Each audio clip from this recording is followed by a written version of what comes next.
नमस्कार. Tarun Bharat news bulletin मध्ये आपल्या सर्वांचे स्वागत. आता पाहूया ठळक घडामोडी.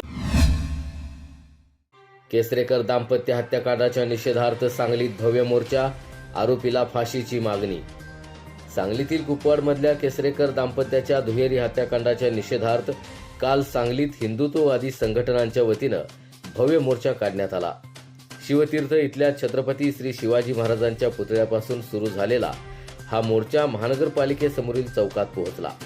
मोर्चात आमदार गोपीचंद पडळकर, आमदार संग्राम जगताप, आमदार महेश लांडगे यांच्यासह बेळगावचे रमाकांत कोंडुस्कर तसंच विविध हिंदुत्ववादी संघटनांचे पदाधिकारी आणि कार्यकर्ते मोठ्या संख्येनं सहभागी झाले होते. हातात भगवे झेंडे आणि निषेधाचे फलक घेत कार्यकर्त्यांनी जोरदार घोषणाबाजी केली. महानगरपालिकेसमोर मोर्चाचं सभेत रूपांतर झालं. यावेळी उपस्थित प्रमुख आमदार आणि नेत्यांनी आपलं मनोगत व्यक्त करत केसरेकर दाम्पत्याच्या हत्येचा तीव्र शब्दात निषेध केला. आरोपींवर जलदगती न्यायालयात खटला चालवून कठोरात कठोर फाशीची शिक्षा द्यावी अशी मागणी यावेळी करण्यात आली आहे. केसरेकर कुटुंबियांना न्याय मिळेपर्यंत लढा सुरूच ठेवण्याचा निर्धारही यावेळी व्यक्त करण्यात आला. वाढीव घरपट्टी विरोधात कृती समिती आक्रमक, जप्तीच्या नोटिसांची होळी करणार, सतीश साखळकर यांचा इशारा.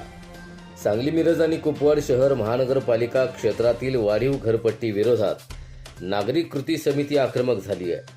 घरपट्टीत 30 ते 40% कपात करावी, अन्यथा तीव्र आंदोलन छेडण्याचा इशारा कृती समितीने दिलाय. पत्रकार परिषदेत बोलताना साखळकर यांनी महापालिका प्रशासनावर निशाणा साधला.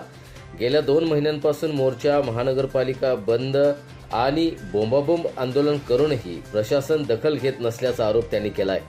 महाराष्ट्र शासनाच्या 25 मार्च 2026च्या अध्यादेशानुसार चटई क्षेत्रावर घरपट्टी आकारणी करावी असा दावा समितीनं केलाय.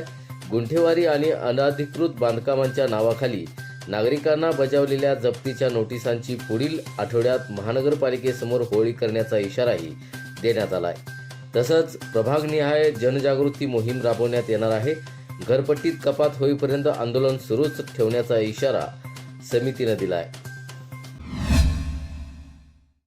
केसरेकर दाम्पत्य हत्याकांडाचा घटनाक्रम सांगताना गोपीचंद पडळकर गहिवरले, डोळ्यात अश्रू. सांगलीतील कुपवाड इथल्या मोहन केसरेकर आणि मनीषा केसरेकर दाम्पत्याच्या हत्या प्रकरणावर बोलताना भाजप आमदार गोपीचंद पडळकर भावूक झाले. 21 ऑगस्ट रोजी सकल हिंदू समाजाच्या वतीनं आयोजित आंदोलनात बोलताना त्यांनी 15 ऑगस्ट रोजी घडलेल्या या घटनेचा घटनाक्रम सांगितला. शेजारी का राहता या कारणावरून झालेल्या वादातून केसरेकर दाम्पत्यावर प्राणघातक हल्ला करण्यात आला. या हल्ल्यात गंभीर जखमी झालेल्या दाम्पत्याचा मृत्यू झाला. घटनेचा घटनाक्रम सांगताना पडळकरांना अश्रू अनावर झाले. पीडित कुटुंबावर ओढावलेल्या प्रसंगाचं वर्णन करताना त्यांचा कंठ दाटून आला. या अमानुष हत्याकांडातील आरोपींचा कठोर शोध घेऊन त्यांच्यावर कायद्यानुसार कडक कारवाई करावी अशी मागणी त्यांनी केली आहे. दोषींना कठोर शिक्षा मिळावी आणि पीडित कुटुंबाला न्याय मिळावा अशी भूमिका पडळकर यांनी यावेळी बोलताना मांडली आहे.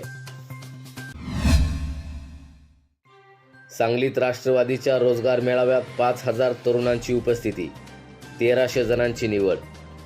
दिवंगत अजित पवार यांच्या जयंतीनिमित्त राष्ट्रवादी काँग्रेसच्या वतीनं सांगलीत भव्य रोजगार मेळाव्याचं आयोजन करण्यात आलं. मेळाव्याला 5000 युवक युवतींची उपस्थिती होती, तर 83 कंपन्यांच्या माध्यमातून 1300 तरुणांची निवड करण्यात आली आहे.